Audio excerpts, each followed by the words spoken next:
Good மார்னிங்க. இப்போ நம்ம silver மார்க்கெட்டில் இன்றைக்கி எப்படி இருக்கும் அப்படின்றத பற்றி பார்க்கலாம். நீங்கள் இப்போ பார்த்துருக்க சார்ட் வந்து இன்டர்நேஷ்னல் மார்க்கெட்டோடைய சில்வர் ப்ரைஸ்.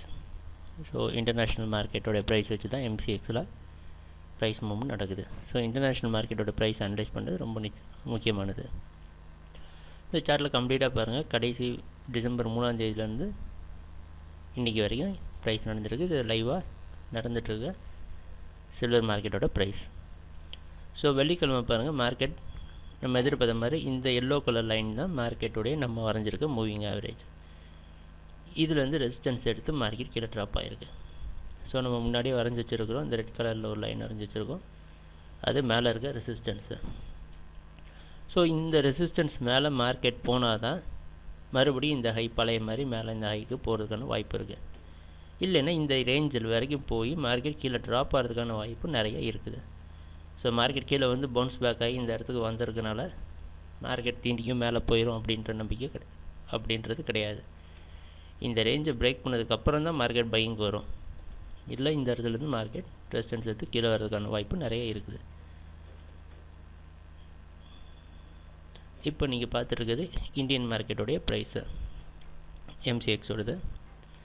ஸோ வெள்ளிக்கிழமை பாருங்கள், மார்க்கெட் கண்டினியூஸாக அப்படியே ஓப்பன் வந்து ஃபுல்லாக ட்ராப் ஆகிருக்கு. இன்றைக்கி மார்க்கெட் இந்த 43,800 அப்படின்ற ரேஞ்சில் ட்ரேட் ஆகிட்டுருக்கு.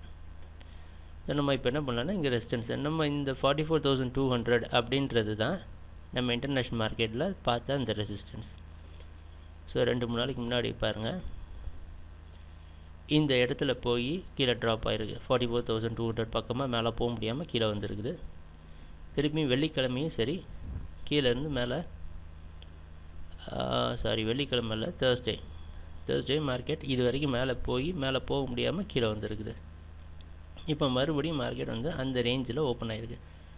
ஸோ இதுக்கு மேலே மார்க்கெட் பிரேக் அவுட் ஆகி மேலே போனால் தான் 44,200 மேலே போனால் தான் மார்க்கெட் வந்து பையிங் வந்திருக்கு.